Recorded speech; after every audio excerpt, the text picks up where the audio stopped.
Hello, guys, and good morning. Today, I wanted to talk about Spyfall. It's a Doctor Who Series 12 premiere, two-parter episode. And by the way, for those who don't know, I'm a pretty big Doctor Who fan. I've watched almost all of the New Who, and this probably won't be the last video you see on the New Who from me. But first things first, let's start off with the premise. It's actually really good. I like it a lot. The Doctor Who team becoming spies and doing real espionage is pretty sick. I just think the execution of the story beats are pretty lackluster, and there is just too much going on at once. But let's start off with what I liked. The team splitting up and going on their own missions was pretty cool, and I think the autonomy of the companions is a staple of the series in its entirety. Not that this isn't the first time that the team has split up and done a covert operation of sorts. The first time would have been the Kablam episode, which I liked a lot also. Even more than this one, maybe. That's because the execution was just so damn good. Each and every companion got to know someone and fulfill their own mini side story. In fact, the companion's competency away from the Doctor is one of, if not the best aspects of the series. So when they're away from the Doctor, they shine in ways unique only to them. It's funny how great they handle the spotlight, and it's refreshing to see. So, right off the bat, the premise is fantastic. There's a worldwide conspiracy, men in black, spies dying, and action right off the jump. I really think the writers tried making it a James Bond-esque kind of story, at least at first. Funny enough, the first episode was my favorite out of the two as well. It starts off really strong. You can tell they really went all in with the spy stuff and the mystery. It's at the second part where they kind of lose me. It feels like it went from a spy kind of deal to a sci-fi type thing in the blink of an eye. There wasn't a lot of grace in the transition, in my opinion. It's just a bit jarring to go from a spy conspiracy and covert operations to straight up alien shit. And yes, I know that Doctor Who is an alien show. To give them credit, they did try to ease the transition over by interlacing the spy stuff with the sci-fi elements. Maybe I thought it was jarring because I really liked the spy elements, and when that part of the story was finished, I kind of missed it. Especially since they did those elements so damn well. There was too much going on throughout the entire thing. We had a total of three villains. Three. That's just too damn much. They should have just focused on the Kasavan and the Vort CEO. The Master had absolutely no business being here at all. All the signs pointed to the CEO being the mastermind of the entire operation, and I think this was supposed to be the case all along. I truly believe the Master coming back was an afterthought, because the way he was implemented was absolutely fucking garbage. And what the fuck was this scene when he tells the Doctor to get on her knees and say his name? What kind of fucking fanfic erotica bullshit is this? I did not like this part. I cannot stress that enough. What the fuck was going on here? It's random, it's weird, it's out of character for both the Doctor and the Master, or I don't know what kind of new Master they bringing in, but that's weird as hell. And the fucking close-up shots definitely don't make it any better.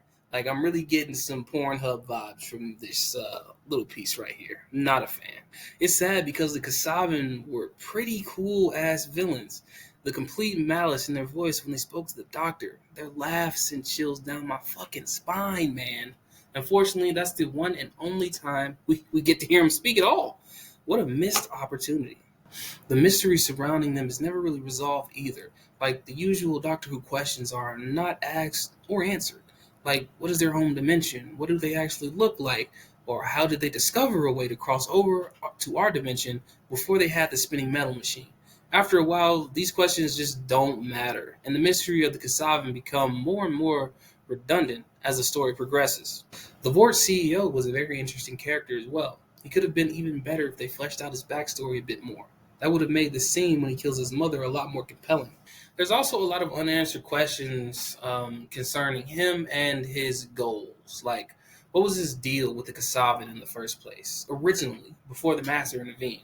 How did he get into contact with them, or vice versa, in the first place?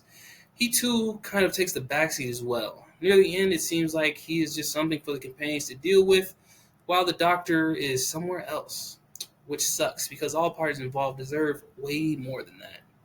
I would have rather seen the companions actually defeat the CEO on their own terms without the Doctor instead of just running away. It would have made at least one part of the story have a better, more satisfying resolution.